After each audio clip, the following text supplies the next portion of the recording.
to Las Vegas.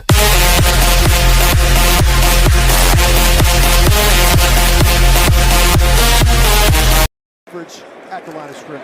Run again, rejected. Absolute bulldozer. He is bouncing off defenders and dragged down. And Max. 0-1 in the air to deep left. Houston, you do have a problem. His name is the Big Amish.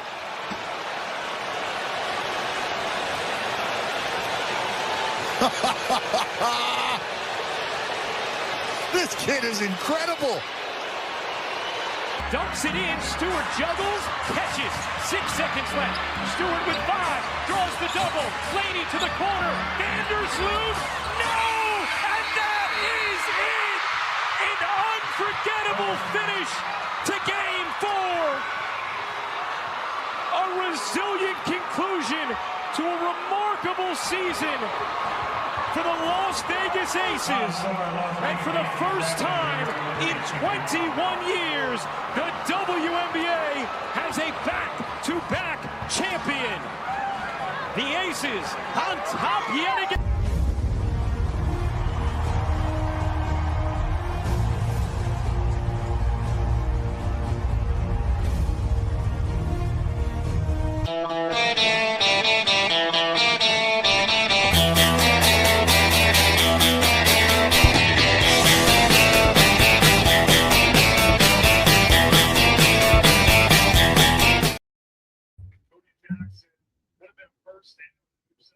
Welcome back to our Pints and Parlays podcast, episode 4.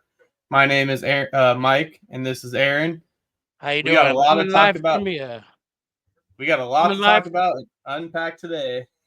Coming live from you, or to you from the Boulder Station Racing Sportsbook. How y'all doing today? Aaron, we're going to start it off with a little UNLV football.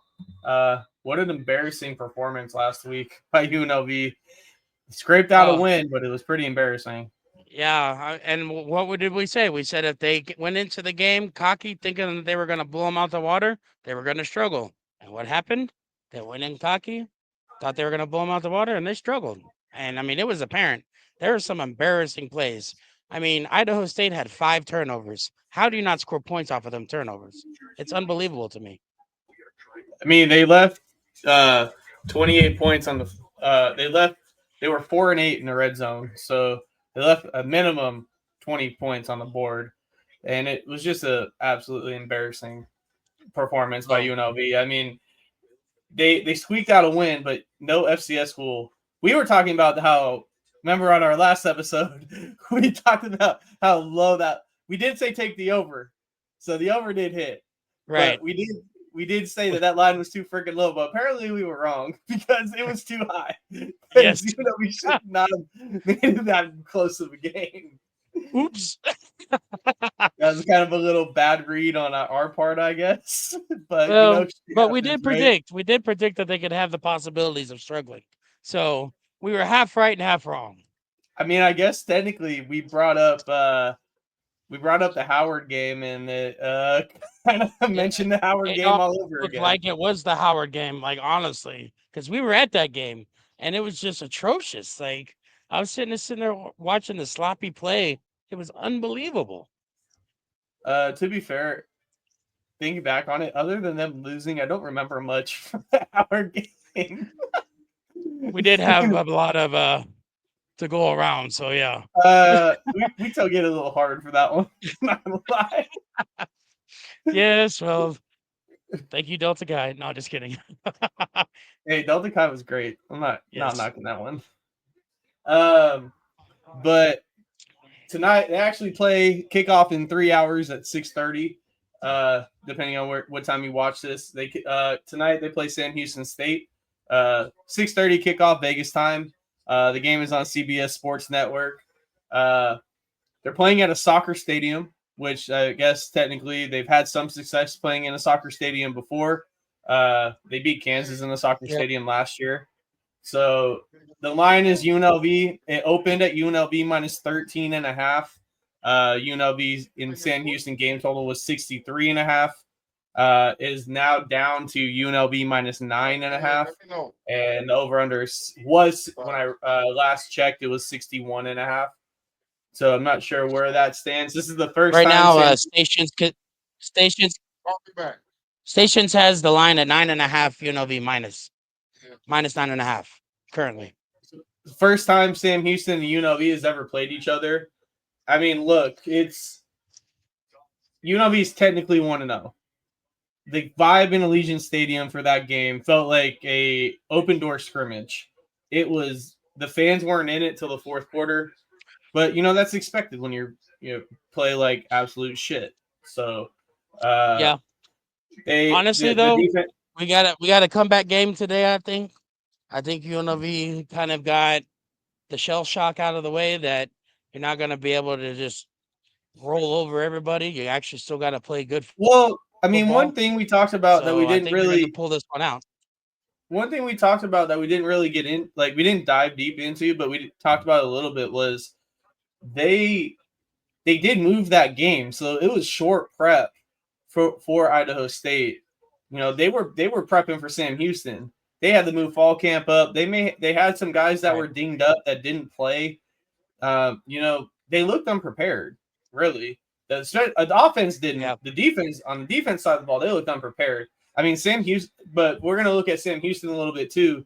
Sam Houston had its own frustrations. They lost 41-24 last week to Western Kentucky. They briefly led 21-20 in the third quarter, thanks to Hunter Watson, their quarterback, who broke a 55-yard touchdown run. They had their running back had a 52-yard touchdown run, and then they had a scoop and score by Jameer Diaz, one of their linebackers. They had no returning starters on the defensive side of the ball, and Western Kentucky shredded them through the air. They had 401 yards passing. So both teams honestly walked away humbled, and they can't really afford to have a repeat performance of last week. And if you and one of the things that's crazy is it's technically week one, but this is the only game in the country that it's week one, but both teams have played one game already. Yeah, that's strange. Yeah, it's week one. Yeah, it's strange. They have a first year. Yes, they have a first year head coach as well. His name is Phil Longo. They've only been Sam Houston's only been Division I for 2 years, so this is their second year in D1. So it's going to be very interesting of how they make that adjustment and how they recruit and what they build as a program. But there were some bright spots for UNLV. Their running back, Jet Thomas, who I've talked about a lot. And he had 10 carries, 147 yards, and 3 touchdowns. I don't really know what more you could ask for from him. No. It definitely was a lack of defense for UNLV, I think. The defense, they did have a couple of players get injured there in the second half. Hopefully them guys are okay and they're able to come back. But, I mean, there was some plays. There was one play where the receiver was wide open in the middle of the field. There wasn't a DB around him. You can't have that kind of broken coverage, especially against an FCS school like that. I mean, so there was just breakdowns in the defense is why it was as close as it was. Had the defense, I mean, obviously we talk about the turnovers that weren't capitalized on. But if the defense would have done a little bit better of a job of stopping them, then it wouldn't have been near as close like that. I mean, that one pass, I think, was like a 65-yard touchdown. Wasn't nobody around them. Like, it was unbelievable. I mean, if how we're talking about that wide open. If we talk about the defense side of the ball, the run defense gave up 160 yards. They gave up 6.4 yards a carry. Idaho State's running back, who I told you was a fucking bell cow. He had 132 yards and 2 touchdowns. I told you that dude was a bowling ball. He was gonna kill UNLV, and I agreed with you. I know, but he did. The talk was backed up. He did. And, the pass defense, like you just mentioned, they gave up 395 yards through the air. There were 3 different times on third down where they couldn't get off the field because of pass interference penalties. So it's just, it's hard when you look that undisciplined. I mean, granted, remember we kind of joked about, me and you, it wasn't on camera, but we talked about the Raiders, how Paul Gunther's been fired from a bunch of defensive jobs. Well, now we know why. Yes. For a lack of discipline on his defensive guys Although I will say that one of the pass interference calls in the end zone, do you know the one I'm talking about that was in the corner? It was Yeah. BS. The pass was not catchable, and they still threw the flag. Like, I mean, it was a good 4 feet over the dude's head. How's he going to catch that pass? Even if he wasn't touched. Like, he wasn't getting it. But again, that comes with the bad calls like we saw in the Syracuse game last year. Yeah, the Syracuse. You would honestly think those crews were the same the way the game was called. I remember I remember Could have us been the sitting same in the ref for all we know. I remember sitting in the stands during that Syracuse game last year and just be like, well, Jackson Woodard dropped an interception. Oh, there's the roughing passer call. Oh, the game's over. God damn it. Yeah. Hey, speaking of But yeah, him, so he yeah, did, Woodard, yeah. he did make your Houston Texans practice squad. Yes, and he did feature in a couple of preseason games as well. Looked okay, made a couple of tackles. I mean, I'm not gonna lie. I kind of thought maybe he could have been like a special teams guy, but I'm glad that he's still around and he can actually show what he's got on the practice squad and could still get elevated. I'd like to see that happen for him because he's a hard worker and I think he's got the talent. I mean, yeah, I mean he was Mountain West Defensive Player of the Year, so obviously the talent is there. It's just he needed to go to the right system, and going to DeMeco Ryans is probably the perfect system for a linebacker like that to go to. He'll figure it out. I mean, and if he doesn't, that's a problem. I mean, if you can't succeed as the linebacker under DeMeco Ryans, then that's maybe you're meant to play in the CFL or XFL. Right. Because I mean, D'Amico, who himself was a linebacker, knows how to set up defenses for linebackers. Look at Daniil Hunter. Look at Will Anderson. I know they play DN, but they're linebackers who were moved up to DNs. So I mean, like, his system is great for that kind of player. So I think Woodard will get there. He just needs to learn the system a little bit better, get more practice. I think the practice squad is perfect for him for this season. And then maybe he can get elevated next year or maybe later this year. We'll see what happens. What about Shout your out boy to White? How'd he do? Shout out to Six for chiming into that podcast on your take there. Yeah, I just saw his butt. Ricky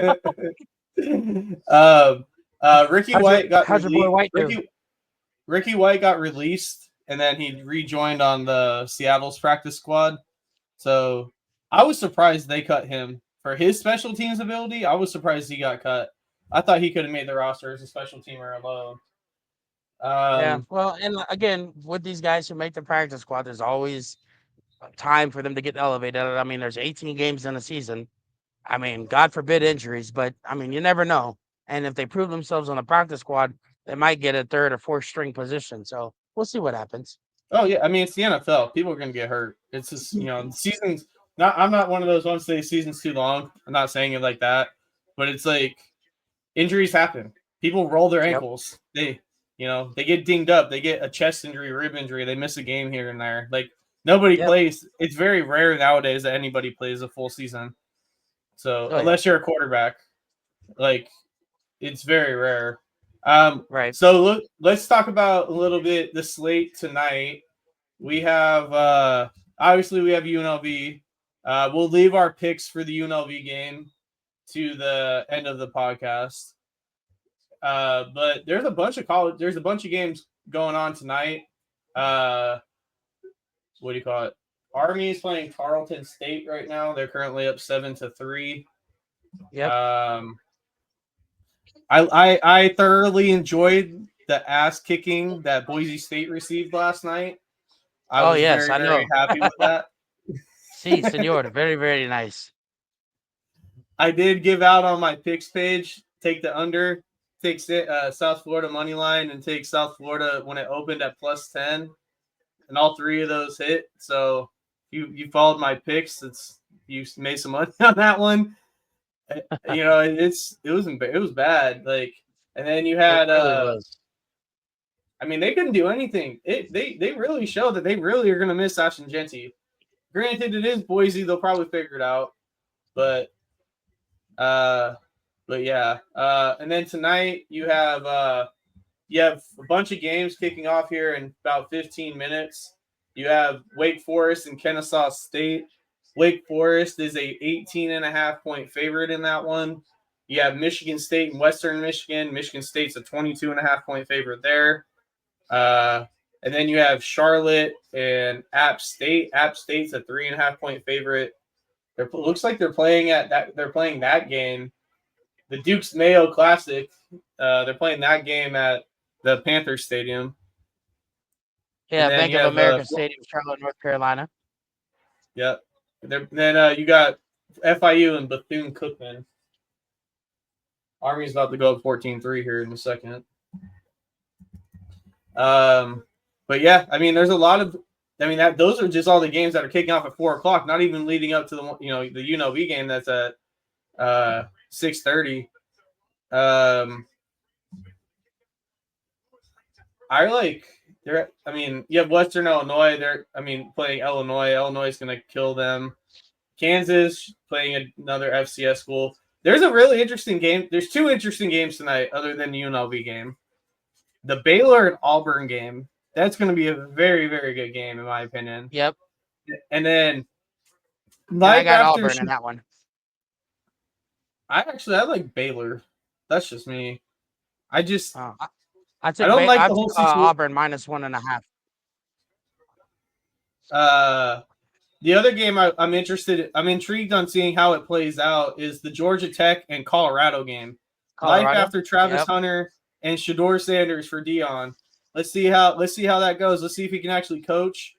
Let's see if the quarterback. They're supposed to start Kendon Slater, the Liberty transfer at quarterback. He beat out Julian Lewis, who was basically a top 20 recruit in the country coming out of high school. He early enrolled, but he didn't win the starting job. So they have question marks at quarterback. How do they replace Travis Hunter on both sides of the ball? And they retired Shedeur's number, so obviously they got to replace him too. So maybe number 12. I don't know. 12 was Hunter, wasn't he? I was shocked. Speaking of Shedeur, I was shocked he made the Browns. I was very, very shocked he made the Browns. Yeah, he's the third string, so it's not like he's up there. He's going to be riding the pine pony for a little while. They traded Pickett to the Raiders. Pickett didn't play at all in the preseason. And then, obviously they named Flacco the starter early. But yeah, it's so just Dylan Gabriel just straight up beat him out. Dylan Gabriel basically straight up beat him out, and he looked better across every preseason game he played in. I mean, he looked bad enough. Shedeur looked bad enough in that last preseason game that they pulled him for a 2-minute drive. So for a quarterback who Huntley had his flash in the pan in the NFL, but he ended up getting cut as well. They brought in Bailey Zappi, former Patriot quarterback, to compete with them on the practice squad. Good old Bailey Zappi. So yeah, there's a lot of good college games going on. But yeah, I'm with you. I'm looking forward to that. Say again? I said there's a lot of great games tomorrow too. Oh yeah, I mean you got the number 1 versus number 3, Texas and Ohio State, going at 9 a.m. All right, they're playing at Ohio State. Currently, Stations has it a pick'em. I saw at some books. I saw Circa pushed it to -1 Texas. So yeah, when I just put mine in, I got it was a pick'em, so I just took Longhorns money line. That's a very interesting game to me. The total is very low too, in my opinion. But they've been saying that they think that the Texas defense is going to hold Ohio State to 21 points. So that but it's only why. It's not like it's in the 60s. It opened at 50.5 and it's dropped to 47. So it's very interesting on that part of that's the game to watch all weekend. Is obviously Texas Ohio State. It's going to be a great game. Yeah. Has playoff implications. That's going to be by far the most. That's going to be the most publicized game all day tomorrow. All right, here's my question for you, Aaron. How bad does Penn State beat Reno? I'm gonna say about 30 points. So they don't cover. Oh, what's the spread? Penn State 43. Oh yeah, let's say. Okay, screw it. Let's say they cover. The over-under dropped from 60.5 to 54.5, and the line dropped from 45.5 to 43. So people are surprisingly taking Reno. I'm gonna go ahead and go with Penn State covering and the over. Obviously, because if it's only 50 something, we're thinking Penn State's gonna score most of the points. I'll give Reno 2 touchdowns. Tarleton just took the lead on Army. It looks like it's 7-7 here. 9-7. They're about to kick the extra point. Okay. Oh, I missed it. I just saw the touchdown for Tarleton. What do you call it? There's another good game at kicking off at 12:30 tomorrow. Alabama plays Florida State. That should be. Bama's a 14-point favorite. Florida State's gonna obviously be a lot better than they were last year. They won 2 games last year. It's Florida State. They're gonna bounce back, but it's gonna be a matter of can they play with the big boys, and they got a big boy right off the bat in Alabama. Alabama is replacing Jalen Milroe, so we'll see how they look at quarterback. They're going into year 2 under Kalen DeBoer, so maybe some guys will be more comfortable in that system. Do you think Bama covers the 14 in that game? I don't know, because you got Alabama coming in with a new quarterback, so I don't know how accustomed to the system he's going to be. Week 1 games are always hard, especially on these teams who are rebuilding because they lost guys to drafts. But honestly, I don't know. Florida State had a couple of upsets last year, so it's hard to tell. I'm going to say no, they don't cover the 14. The other big game of the day is number 9 LSU going to number 4 Clemson. Yeah, that's what I was just looking at too. Clemson is a 4-point favorite at home. Over-under is 57.5. There's a lot of, that's going to be a dogfight. LSU's under Brian Kelly has lost every season opener. So I think they're 0-4. I know overall they've lost 6 straight season openers. So I really like Clemson in this game. Cade Klubnik, their quarterback. Obviously, Garrett Nussmeier and Klubnik are going to be, potential top 10 picks in the NFL draft. They're both the top 2, top 3 quarterbacks coming out. But I feel like you have to go with Clemson at home here. Am I wrong on that? Honestly, I agree. Especially if you look at the history, because I was just telling you this a few weeks ago about Cincinnati, the Bengals. The last 6 seasons, they've started the season off 0-2, even under Joe Burrow. So, you got to typically go with the history. If LSU has lost a lot of season openers in the past, I'd look for them to lose this one as well. I agree. I think Clemson is definitely going to be the pick to go with. One of the games I like, just because I hate their actually, there's another good game. I guess technically on paper it's a good game. Cal is playing Oregon State at 7:30. That spread's basically a pick 'em. It's Oregon State minus 1.5. Oregon State has a quarterback who transferred from Duke. He was the former backup at Texas. So we'll see how good they do. But, who's their quarterback? Malik Murphy. Oh, okay, He backed up Ewers, transferred to Duke. Yep. Because Arch took his spot, basically. And then he had a good year at Duke, and then he transferred again. So now he's at Oregon State. I don't know why you would leave an ACC school to go to the Pac-2 and a bottom feeder, but of that conference, but it is what it is. Well, realistically, I'm not bashing that. I've done enough talking about them, the new Pac-12 is. But with the current state of it, it's Oregon State, Washington State. Neither one of those are going to be ranked. Neither one of those are going to make the CFP. So why would you even go to a school like that? Oregon State's win total, I think I saw, was 6.5, 5.5, something like that. So it's you didn't even really move the needle going there. That's how bad the support is around you. So what are you really doing? What are you really trying to build there? And it's just we went to a Cal game last year. And if they kept a lot of the same players, Cal played really well. I was really shocked at how well that they played that game. That quarterback we saw last year for Cal, that he transferred to Indiana. Oh, So he's gone. They have a whole new system. You know who their GM is? So you know how a lot of these college football programs have GMs. Ron Yeah. Rivera is the GM of Cal football. former coach. All right, cool. And then the other good game at 8:00. Well, I think the Hawaii-Arizona game is going to be a good game how Hawaii beat Stanford last week. I don't think Are you Hawaii thinking the will win. Utah UCLA game though? I was going to talk about the UCLA game. UCLA Yeah. is a very interesting game. Utah is not going to have back-to-back bad seasons. They never do. Whittingham is too good of a coach for that.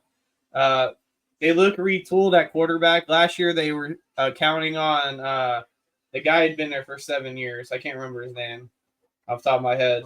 But they got a transfer from New Mexico who's a really good quarterback. His name is Devin Dampier. He's gonna put up some big numbers for them.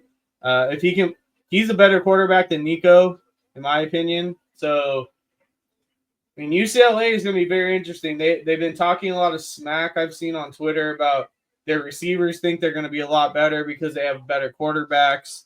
A better quarterback in Nico. I'm not even trying to pronounce his last name, but the Nico kid who transferred from Tennessee.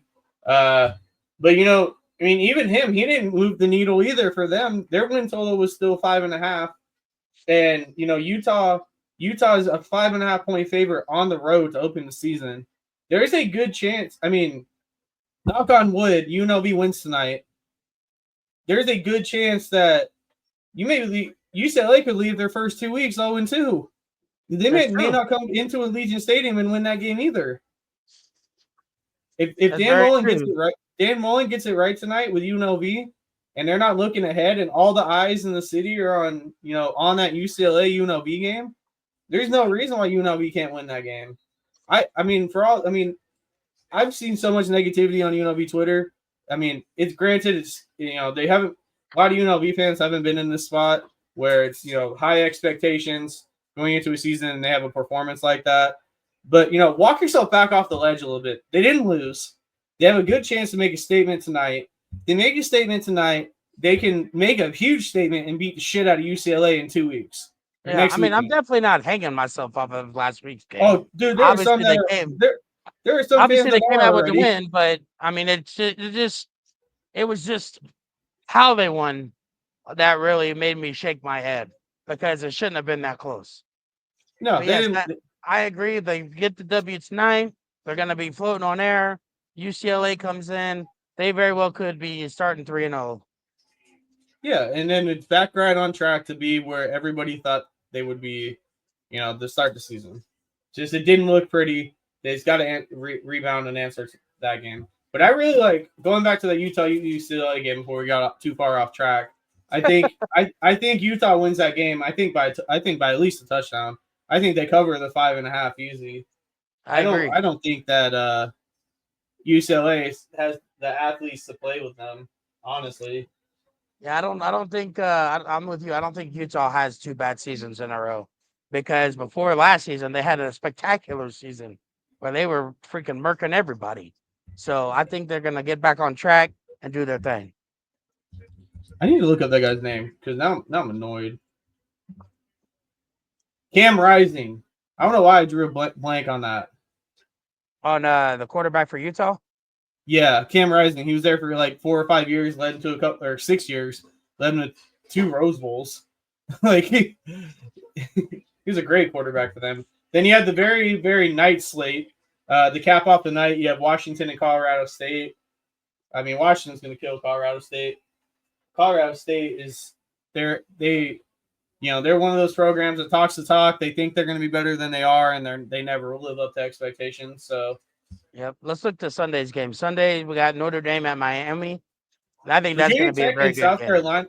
The Virginia Tech and South Carolina game is very interesting to me. South Carolina is going to be very, very good. Lenore Sellers, their quarterback, he's projected to go number 1 in the NFL draft.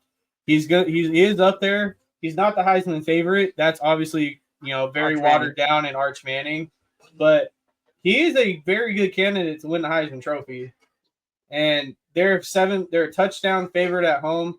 that total opened at 45.5. It's up to 51.5. I don't know what stations has it, but I'd have to take a look. But yeah, the reason I was thinking the Notre Dame Miami game is because you got number 6 Notre Dame against Miami. Plus, of course, Nick.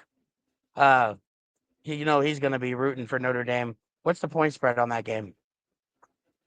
the point spread is Notre Dame -3 on the road at Miami. Okay, so do you think Miami is the same as they were last year, or do you think Notre Dame is going to just steamroll them? Well, it's hard to say that they're going to be the same because you're replacing the number 1 pick. Yeah. So I mean, they brought in. Cam Ward pretty much led that team. Plus, not only that, the rest of his teammates that were drafted or picked up as non-drafted free agents have all been cut and put on the practice squad. So you got to really think, was it pretty much just Cam Ward as why Miami was as good as they were? Well, they brought in. Do you think them being ranked number 10 is bullshit? No, they brought in Carson Beck, who was the starting quarterback at Georgia last year. He kind of got forced out at Georgia. He got hurt in the Sugar Bowl and at the end of the first half in the Sugar Bowl, and then he just he lost his job after that. The Gunnar Stockton took his job, and next thing you know, he took the NIL bag and transferred to Miami to go be with his TikTok girlfriend. I mean, he was projected to be a first-round pick before he got hurt last year. So yeah, and he had to wipe the slate clean and try to do it again. Yeah, so it's going to be very interesting to see what they do. I mean, obviously they brought in some talent to be preseason number 10, so they're getting respect. Notre Dame is very interesting to me. They're replacing their quarterback as well. They are going on the road. They're starting a redshirt freshman at quarterback and CJ Carr. He's supposed to be a very, very, very good quarterback. I think there is a little bit of value in taking, Miami at home, just because, a ranked team playing a ranked team at home, especially being a dog. So it's, Notre Dame opens the season with Miami and then A&M, and then they're gonna they got a scrimmage against Barry Odom's Purdue team. They'll beat them by 5 touchdowns. But I mean, they have no cakewalk of a schedule. They play Miami, A&M, Arkansas, Boise, NC State, USC, and they play Navy. They play Syracuse, Stanford. Like they have some tough games already. Yeah, but we saw from last night. Might not be expecting much from Boise State. Yeah, that's true. I mean, but anyway. no, Miami opens with Notre Dame. They play a cupcake. They played USF, who beat Boise last night. Then they play Florida and Florida State back-to-back weeks. So they have some very tough games right off the bat. They don't leave the state of Florida. Miami does not leave the state of Florida until October 31st. Good Lord. Because the Florida State game's on the road, but they play all their other games are at home. So they don't leave the state of Florida for 2 months. And then we got one game on Monday, TCU versus UNC. Bill Belichick's college debut. On Monday night. Primetime Monday night. TCU is a 3.5-point favorite on the road in that game. They expect to be semi-high scoring. The total opened at 59.5. It's down to 56. So it's going to be very interesting to see how that game goes. But yeah, it's I'm very interested. I'm very interested to see how Belichick does. Do you take TCU or do you take Belichick's UNC just because it's Belichick and that's your boy? I feel like you have to go with TCU. I feel like I feel like a lot of it's very rare that college coaches go to the NFL and do well, and it's very rare that NFL coaches go to college and do well. So I don't really trust knowing that. Even if it is Belichick, I mean, granted, he's going to have them ready to play, But did he recruit enough talent? Is TCU going to have a bounce back season? I mean, they were terrible last year, so it's going to be very interesting. There is some value on the money line for taking North Carolina as a dog at home, and I really like the under in that game. I don't think it's going to be very high scoring at all. What'd you say? You said the spread was what, 3.5, right? 3.5, yeah. And the total is 56. So I really like the under in that game. Belichick teams, I mean, they're not going to put you in a shootout, and unless TCU turns into a shootout. I don't see that happening. Unless last night, if you look at last night, no, go ahead. Unless on your QB sheet you have the word T Brady, I don't think it's going to be a shootout with Belichick. I mean, it is college football, so you kind of never know, I guess. Yeah, I guess not. I mean, looking at last night though, underdogs really covered. Underdogs covered big time. Hold on, I'm doing a count real quick.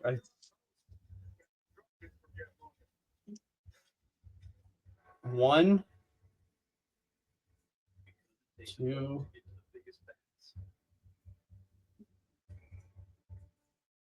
3, 4. Only 4 favorites covered last night. That's crazy.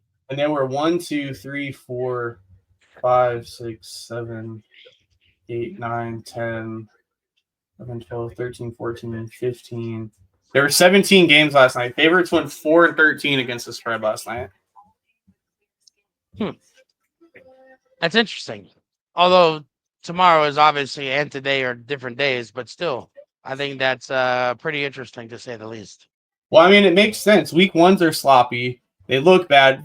You know, no matter who you are, whether it's UNLV last week or it's, teams playing their first game this week, a lot of teams are going to look like shit. I mean, teams don't, you can have all the film you want on teams from the offseason. They have new players. Transfer portals not destroying rosters, but, making teams overhaul their rosters completely. So, you're going to have same system, new look. How do those guys fit? And it's just very, it's very intriguing on how it's going to be. I mean, I honestly like a lot of dogs. I mean, I like a lot of unders this weekend, but all right. Well, I'm going to go ahead and put my picks in because I got a 5:00 game. So I want to make sure that these guys. No, we're good. That's basically what the end we were talking about. It was just UNLV and college for the weekend. Okay. Oh, shout out to the Aces. They won 12 in a row. They're up to the 3 seed. They were sub 500 when we started this show, and now they've clinched a playoff berth. Went from number 8 to number 2. So the Aces need to give us some clout because maybe we're their good luck charm because we've not talked about them once since they were under 500. So maybe we shouldn't talk about them at all. Right. Because that's all we're going to say because we don't want to jinx it. Nope. Besides, so shout out to them if they win a championship. That's you can thank us. Yep. And then also, the A's have been pretty hot so far. They swept the Tigers last night in their last series. They may end up finishing 500. Honestly, they've been on a tear. Those young guys have been great.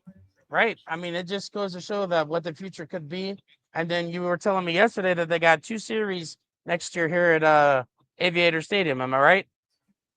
Yeah, they're playing the Rockies and they're playing the Brewers in Vegas next year. And for all those non-believers who follow Vital Vegas and listen to him, those people in Vegas, if you want to go see the pro team, go to the Aviator Stadium. Look it up next year for the schedule. It's out there. For those people that follow the spew of bullshit that Vital Vegas likes to put out there, just obviously it's happening. Whether he wants to, a lot of these Oakland people like to follow him because he likes to talk shit about the A's owner. But clearly it's happening. If you've seen any of the progress on the stadium, they started building, vertical up. They put in some elevators, shafts to where it needs to be, like where they're starting to put them. Like ground is moving, like it's coming. And just hop on board, dude. Just hop on board. Like it's gonna be great. Like the only pro team we have, the only pro sports we need left is the NBA. And yep. And I know I know Silver considers the summer league an NBA expansion team here, but with Vegas actually needs an NBA team here. And I also So think because I think LeBron has possibly been connected to one to own a team here. So when he retires, maybe we'll be looking at one of the owners. Who knows? So let's hop into our picks for the weekend. I'll go first. For Friday night, I like UNLV to cover tonight. I think UNLV wins. I wrote in my article for my other platform. I think UNLV wins 35-17. I think they cover the 9.5 easy. I think those points for Sam Houston come late when UNLV is coasting. I think they make a statement. I think Mullen gets them ready to play. I think these guys got humbled, and they needed to be humbled. And they were the Mountain West media darlings all offseason. And now they're going to prove a point. They're going to prove that they're not looking to UCLA. I like Baylor money line tonight against Auburn. I also like under 58.5 in that game. I think it's going to be a slugfest, low-scoring game. And then I'm going to follow my trend that Aaron I texted you about or talked to you about yesterday. So I've caught on to this trend that when the Yankees are minus 185 favorites or higher, they're 26-0. After last night, they're 27-0. So I'm going to take the Yankees again tonight. So that's UNLV minus 9.5, Baylor money line, and the under 58.5 in that game, and then the Yankees. Okay, so I've got 2 college football games tonight, and I've got 2 tomorrow. Okay, so I am with you on UNLV covering the 9.5 tonight. Okay, I think that should be an easy coverage. I am against you on the Auburn game. I took Auburn minus 1.5, and I took Purdue minus 17 tomorrow. And then I also took the Longhorns on the money line. And I've got my ticket right here, guys, so y'all can see that I actually did make the bet. Made it for $100. So we'll see who wins between me and Mike because we got at least one game against each other. So we'll see what happens. So Saturday, my college football picks, since I didn't drop those, I like the Maryland Florida Atlantic game. I like that game under 61.5. I like Mississippi State and Southern Miss under 61.5 as well. I think both those games are going to be low scoring. As much as I hate to say this, but I go with my gut. I will root for a rival if it will make me money. So I'm taking Reno plus 43.5. I think Penn State will win, 48. I think 49-14, is reasonable, and that's within the cover. So I think 43.5, Reno can hang in. Like I said, I'll give Reno 2 touchdowns. I think that they could score at least or at most 2, I would think. It just depends if, Franklin wants to put know the spread and try to cover it or not. I mean, if RV puts the back 56-14 still covers it. You know what I mean? So yep. I think Reno can cover 43.5. I like Rice plus 12.5. The Coastal Carolina and Virginia game, I like under 58.5. And Texas State, Eastern Michigan, I like under 58.5 as well. So those are all my plays for Saturday. Are you staying away from the UT Ohio I'm State? saying I don't like. So I like my theory with college sports, whether it's football or basketball, is it's easier to gauge on the true value of what you're betting on looking at small school games, not those major games, because the money is going to be so the heavy money on those games is going to inflate those so much, whether it's going to push one side or the other. It's hard to get a gauge of what the true actual value is unless you really, really follow those teams and you're not just looking at money and data. So, I can look at the Mountain West and say, okay, this team is going to beat this team, or this team is going to beat this team. But I can't, Texas and Ohio State, that you've seen it already. That line opened at 3.5 Ohio State. It's already swung to being Texas being favored. But now it's going to probably by the morning when all the money comes in, it's probably going to be swung back to maybe Ohio State being favored. So who really knows where the true value lies in that game? But I know, I have a feeling at least because I know UNLV enough. They'll cover and beat Sam Houston. That's just me. That's just how I read college sports. Because you always ask me how do I pick my brain on college basketball. That's how I stay away from those top 25 games, and I focus on like the schools that people like those games and conferences that people don't really look at, because money's not going to be heavy on those True. games. You can Yep. actually see, okay, this is a true, 2-touchdown Yeah. favorite. Why are they a Gotta- 2-touchdown favorite? Got to go with the stats, not with the money. Yeah, it's because any of those games that are going to be on ESPN, Fox, ABC, everybody's just going to go throw in a $10 parlay and hope that they can profit off it, whether they know about it or not. They're just going to do it because, and there's nothing wrong with that. But Yeah. if you're trying to be sharper and looking at money, sometimes you have to stay away from those games or try to get them very early. That's very true. But all right, guys. Well, we hope you enjoyed the show tonight. We will have a Wednesday bonus edition for the NFL week coming up. All right, we're gonna be probably around the same time, Mike? Maybe 3 or 4 o'clock, or 3:30 or 4 o'clock on Wednesday. Yeah, that works for me. We're going to dive into the Raiders, do some NFL win totals, what our favorite futures bets are, maybe dive in a little bit, talk about the whole Micah Parsons debacle in Dallas, anything you need really for the football season. I do Those have of a you who side don't know, note. Micah Parsons was traded to the Packers. But again, we'll dive into that on Wednesday. My favorite Red Sox pitcher just got traded. It got released today. The guy who I love betting his overs on. The Red Sox cut Walker Buehler today. Oh, okay. I was confused. I was like, you always brag about Crochet, but he's pitching well. So I didn't see them cutting him. But okay, yeah. Remember I told you bet Bueller. Yep. How much you want to bet he ends up back with the Dodgers and he starts pitching Oh, well? that would be an amazing freaking circle of life, like completed circle. That'd be crazy. But all right, guys. Tag Tarleton us on just social scored. media. Tag us with our play. Tag us with your bets, any of your guys' hot takes.